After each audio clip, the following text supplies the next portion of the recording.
E hoje nós temos a alegria de ter aqui conosco o André Luiz Mosqueta, que é um jovem médico.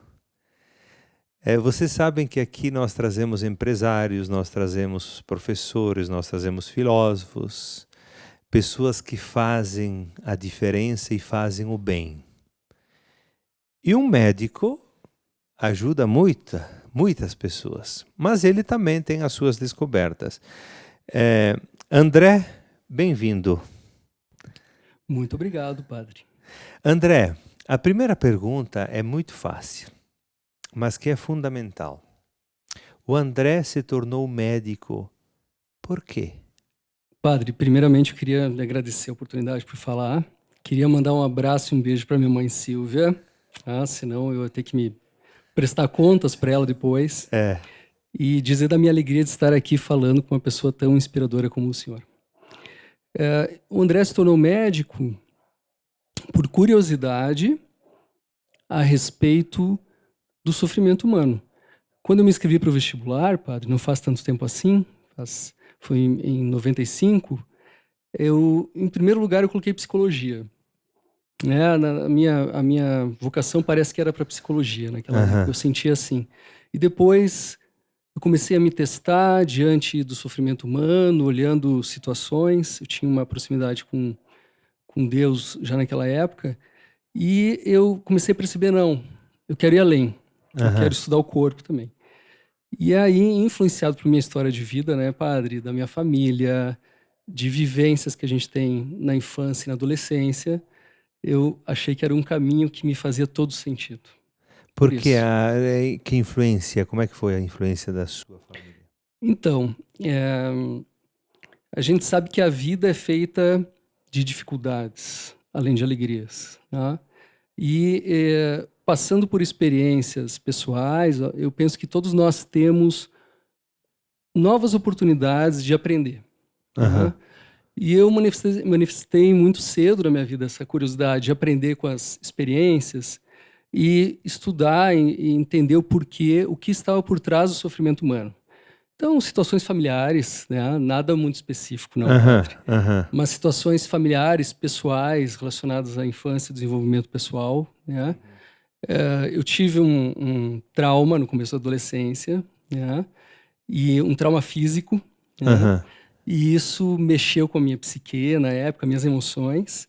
E eu acredito que esse tenha sido um dos gatilhos para eu estar aqui hoje, para eu me tornar um médico. E a medicina, ela busca cuidar dos sintomas. A pessoa vai lá, ela tem um sintoma, e o médico faz o diagnóstico, e ele dá o tratamento certo. E hoje se fala muito em medicina, mas também a necessidade de não só olhar o sintoma da pessoa, mas perceber que é uma pessoa. Por isso nós percebemos que há também dentro da medicina uma humanização. Você percebe isso? A medicina está despertando para uma humanização sempre maior, para não ser só técnica. Como é que você vê? Olha, padre, eu particularmente fico um pouco entristecido com essa situação, porque eu penso que medicina, o maior pré-requisito que existe é gostar de gente. É uma profissão feita e afeita pessoas que gostem de gente, de encostar, de ouvir, de ajudar e se doar. Então, pelo que eu lembro, faz aproximadamente uns 20 anos que se começou um movimento de, abra aspas, por favor, humanização dos médicos e da medicina. Eu acredito que pode acontecer de um médico ter atitudes consideradas até desumanas, pode acontecer, né? Agora, um incentivo para empatia, para se colocar no lugar do paciente, de seus familiares, e mais ainda, eu vou além, um incentivo para a compaixão, que é não só se colocar no lugar, mas se mover em direção a ajudar as pessoas, eu acredito que tem que estar sempre presente na vida do médico, sempre, das sociedades médicas, dos hospitais, porque eu gosto de falar que quanto melhor ser humano eu for, melhor médico eu serei. Né? Então, acho que é essencial. É difícil de responder se atualmente está crescendo a humanização, porque o número de médicos aumentou demais. As escolas médicas hoje são mais de 300 no Brasil. Então, eu acredito que seja um grande desafio, isso sim. Você disse, desde criança, você tinha uma ligação forte com Deus. Por que você destacou isso? Porque isso me deu uma percepção a respeito da importância do conhecimento no sofrimento humano, da falta de conhecimento. Né? Para mim, não existe prejuízo maior do que a falta de conhecimento pode trazer. E eu estudei em colégio católico, né? Tinha uma família muito católica. Na época de adolescente, eu praticava esportes e me aproximei de movimentos cristãos, né? Nem sempre do cerne, do meio da Igreja Católica. Eu lembro no começo da década de 90 de ouvir Canção Nova. E, assim, eu gosto de tocar violão, né? E aí, assim, tirar as músicas da Canção Nova, e aquilo traz uns valores cristãos que eu penso que são essenciais para a prática da medicina, que é a humildade, que é o perdão, que é a generosidade, né? É a capacidade de sacrifício em prol do outro, né? Então, essa pegada vem desde da infância e adolescência, assim, a abertura para a fé cristã. E você falou também da questão do sofrimento. As pessoas sofrem. Como é que você compreende o sofrimento? Porque as pessoas que nos assistem sabem que eu quero superar todo o sofrimento. Será que é possível? Que a gente viva quase sem sofrimento. Porque, claro que as pessoas, nós temos o quadro da mente analógica, que é a mente inconsciente que produz.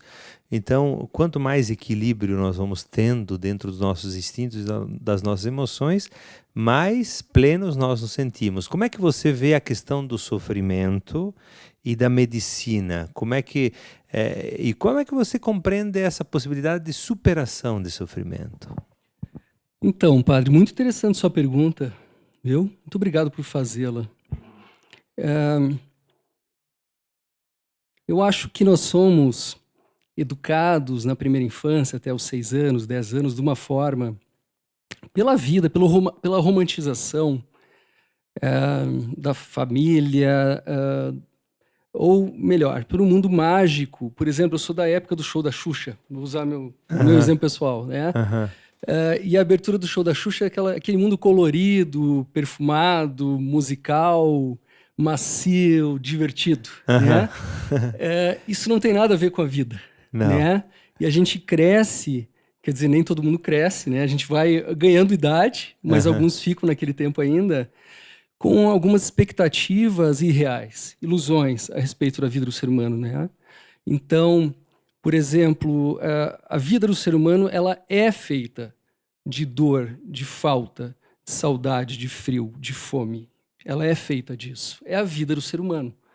A partir do momento que nós aceitamos isso como um fenômeno que compõe quem a gente é,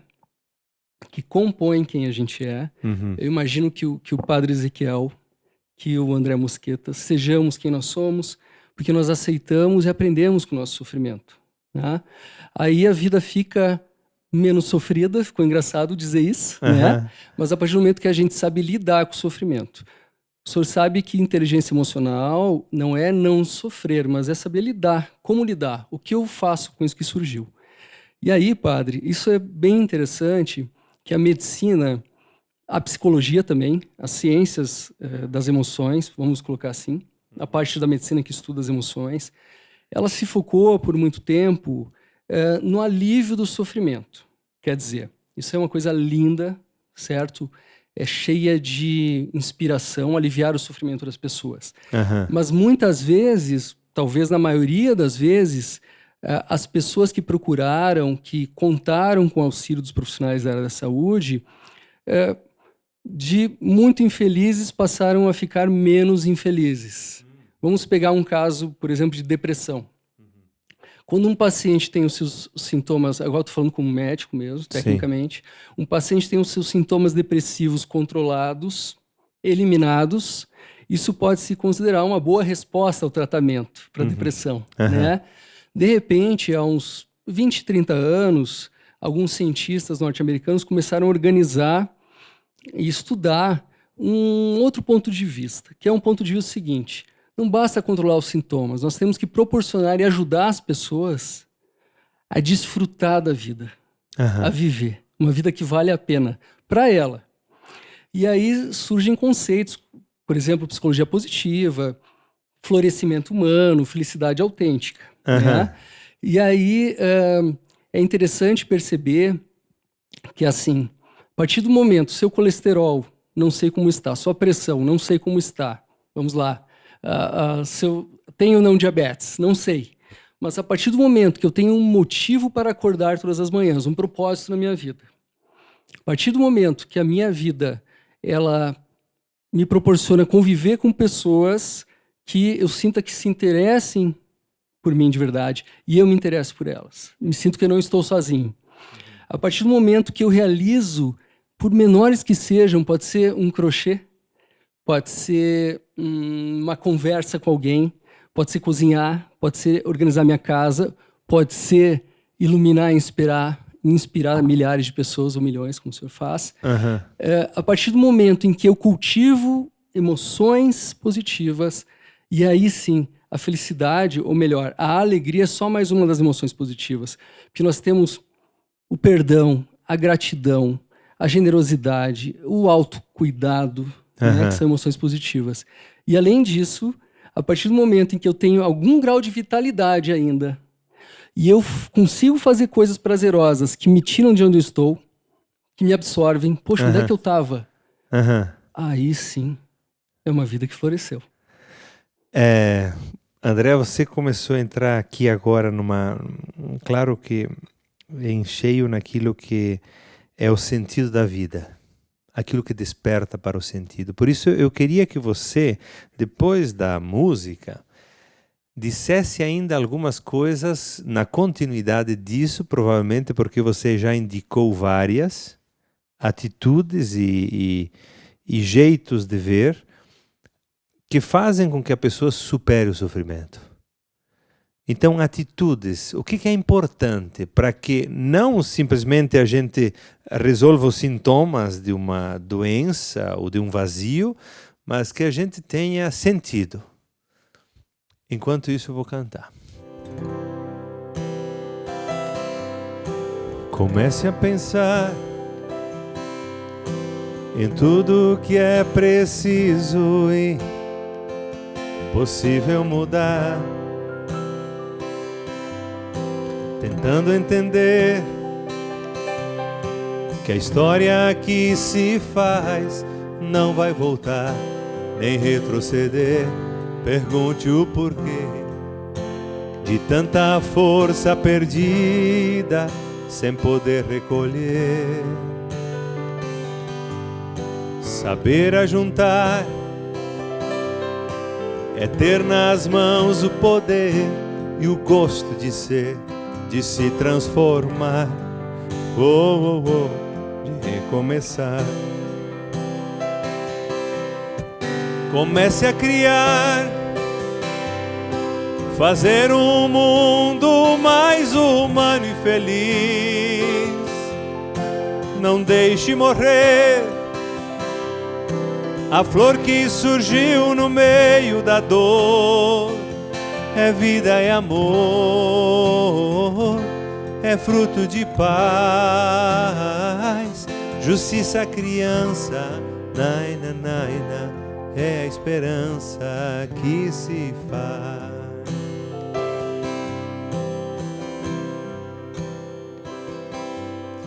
Comece a gritar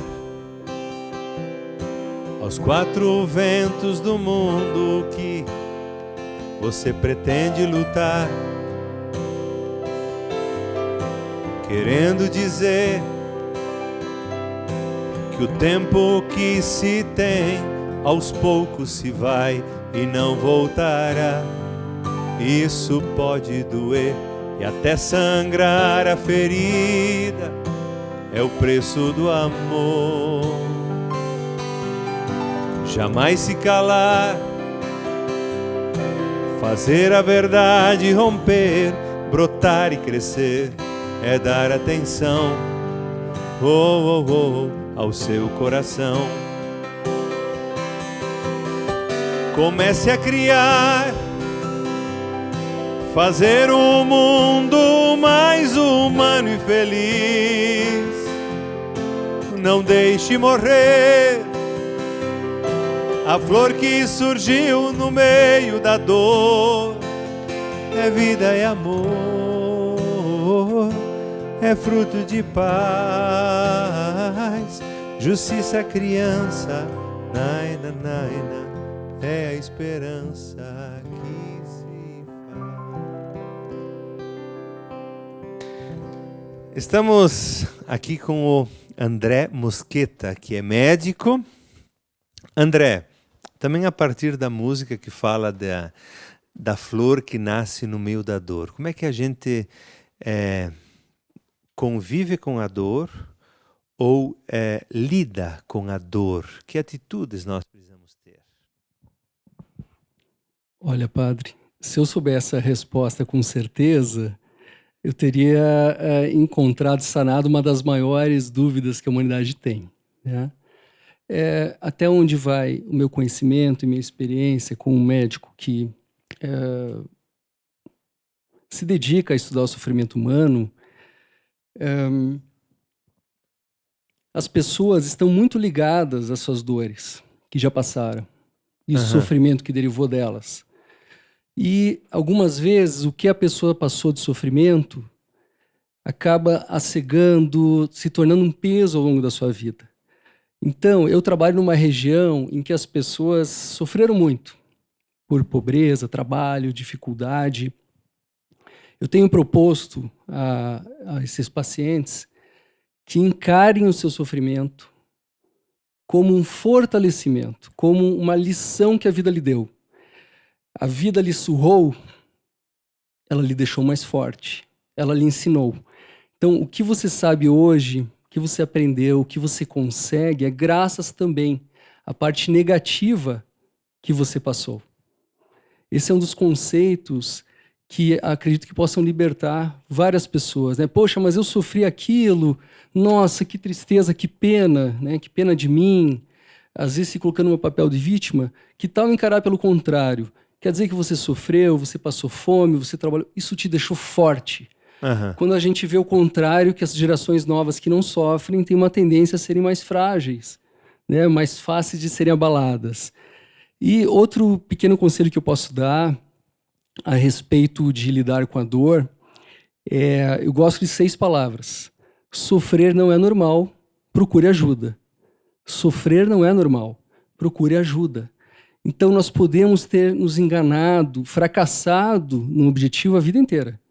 Nós podemos desanimar, podemos resbalar, atolar de vez em quando, mas desistir jamais. Hoje, em termos de saúde e doença, sofrimento humano, a medicina, por exemplo, assim como a psicologia, evoluiu demais. Então, eu entendo que muitas vezes nós desistimos, as pessoas desistem de procurar ajuda antes da hora, não deveriam desistir. Desanimar sim, mas tentar coisas diferentes. Tente coisas diferentes, renove a esperança tentando coisas diferentes. André, nessa sua evolução, a pessoa humana evolui dentro do processo da sua busca. Você se formou médico e você aprendeu as coisas de médico. Nessa evolução da sua busca, que entra também em questão de autoconhecimento, o que é mais importante para você? O que você descobriu mais importante dentro da própria medicina, que você quer dizer para as pessoas? Interessante sua pergunta, padre. A coisa mais importante que eu descobri, ou que eu aprendi, né, é que doar é uma atitude que traz o maior benefício para quem doa. A partir do momento que nós vivemos a doação ao próximo, a ajuda, o auxílio, de verdade, estando presentes. Então, às vezes, no consultório médico, entra um paciente, sai um paciente, a gente vai um pouquinho de nós com cada um deles, né? Aham. Mas eu só consigo sentir a alegria do que eu estou fazendo, e é assim em toda atividade humana, a partir do momento que eu estou ali, o André está ali, as pessoas me têm inteiro. Então, sempre uma coisa que eu aprendi com a medicina é que ela vale a pena, que a vida vale a pena de ser vivida quando a gente está ali presente, não está no passado, no futuro, com ressalvas. Eu estou aqui com o senhor agora. Por isso esse momento vai ficar na minha memória, porque eu estou aqui agora, né? Então, se tem uma característica que a gente pode buscar, é aprender a estar presente, em paz, onde a gente está, fazendo o que a gente está fazendo de coração. Isso, para mim, é a coisa mais importante. Maravilha. Nós precisamos concluir esse momento. E veja que é uma pergunta que sempre mais ou menos a gente tem um raciocínio, mas como a vida é ampla, o conhecimento é amplo e as experiências também, eu sempre pergunto o que a pessoa queria dizer, talvez algumas coisas que eu não perguntei, mas que considere importantes dentro desse tema, dentro daquilo que nós conversamos, como mensagem também final para as pessoas que estão em casa. Então, a gente sabe que está se aproximando, quer dizer, está começando o ano novo. O ano provavelmente vai trazer desafios como todos os anos trazem. Vai trazer frustrações como todos os anos trazem. Aprendizados e vitórias que a gente nem espera também. Agora, esse ano é muito parecido com os outros, ou vai ser provavelmente, mas nós não. Nós chegamos a este ano diferentes. Isso é uma das belezas da vida, né? Nós aprendemos nos últimos anos e agora é o novo André, é o novo padre, o novo Maria, o novo José, né? E isso é uma coisa muito bonita. Então, renovemos a esperança. Renovemos a esperança. Não cansemos, não desistamos de investir no ser humano. Não desistamos. Ano novo, continuemos nessa busca. Nós estamos renovados e mais sábios. É isso que eu queria deixar como mensagem final. André, muito obrigado pela sua disponibilidade de vir aqui. Obrigado pelo trabalho que você faz de doação e de ajuda às pessoas. Eu acho que a medicina, como também de alguma forma, nós somos convidados a servir. Eu como padre, com a música, com a palavra, com aquilo que nós fazemos, mas o serviço da medicina, também como você encara, a partir daquilo que você diz, certamente faz um bem enorme. Por isso, Deus te conserve e continue firme com esperança, levando cuidado aos outros. Amém. Muito obrigado, Padre. Muito obrigado.